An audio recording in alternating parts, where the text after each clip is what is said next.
төдийлөн өөрчлөлтгүйгээр гаргаж ирсэн маань тоглолтын эхний довтлогооныг. За Сити аянга их нүгсэн бөмбөгийг цэцлаад Жигүүртингийн довтлогоо.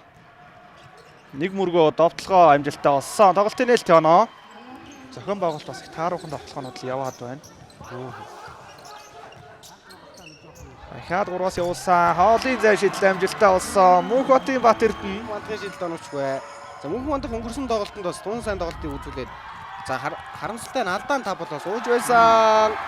За нөгөө хоолын дамжуулч яваад нас тухтай шийдсэн. Шийдэлт нь оновчгүй Дэлмүний самбар.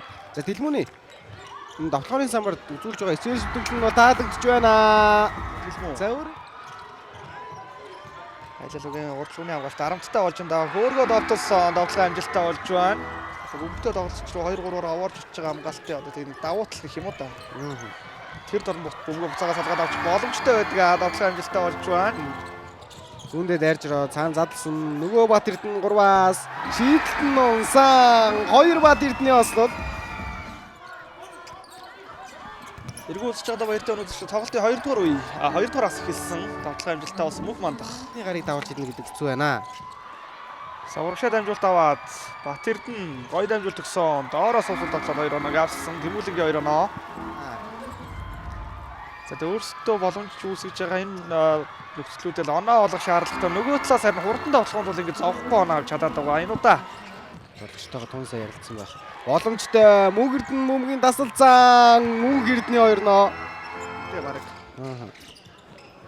Яарсан нэг адил одоо хурдан хэмэлтэд тоглолт үргэлжлүүлсэн хэвээр эргээд шийдсэн мөнх мандахын дундын зай шийдэлт онооны зураг 5 бол одоо хариу цохилт өгөхгүй бол бас нэлээд хэцүү байдалд орсон. Бат Эрдэнэ ахаад аслуулчлаа. Сомьёозер дэше гарч ирээд довтлсон довтлогоор амжилттай болсон. Сомьёозер тоглолтын эхнээс яваад байгаа Ситигийн довтлооны хөлбөр. Сомьёозер өндөр хамгаалагчийг аргалаад 2-ын голоос гарч ирсэн. Сомьёозер Зүрүүдийн зураг байна да.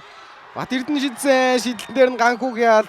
Зүрүүд өөрөө бөмбөгийг хүлээж аваад шуудны хамгаалагчийн өдөөс дэш яв. Сомьёозер нүүрэн шумруулаад дайраад орсон довтлогоо амжилттай болсон. За Сомьёозер нэг зориглоо дайрч Хэрэгтэй аваргын алтан медалийн төлөв тоглолт.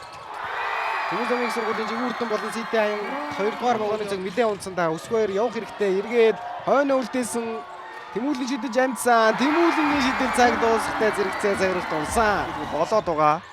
Бат Эрдэнэ дундаас шийдэлт нь амжилтгүй болсон. 2 дахь боломжийг үүсгээ дээшээ явсан довтлогоо амжилттай болсон. Мөнгөн зоож. Довтлогоо зэрэг мөргсөн. Довтлогоо түүний илүүтэй байгаа. Сомьёозер 2 алгаад Сомьёозерын довтлогоо амжилтгүй болсон нэмээд татагчлаа. Өсгөөр нөгөө тал дайрж ороод өсгөөр 2 нэг авсан. Тэр нөгөөх нь сул өсөд довтлогоо алдаад байна. За Ситигээс довтлооны дөрөвтэйхэн зохион байгуулалт шийдэл хэрэгтэй гэсэн байгаа харагдж байна. Бат Эрдэнэ сайдтай 3-аас Бат Эрдэнэ 3 онооны шийдэлт амжилтгүй болсон. 2 дахь боломжийг үүсгээ мөнгөн цоож авсан оноонууд нь дандаа хэрэгтэй чухал үед ирлээ.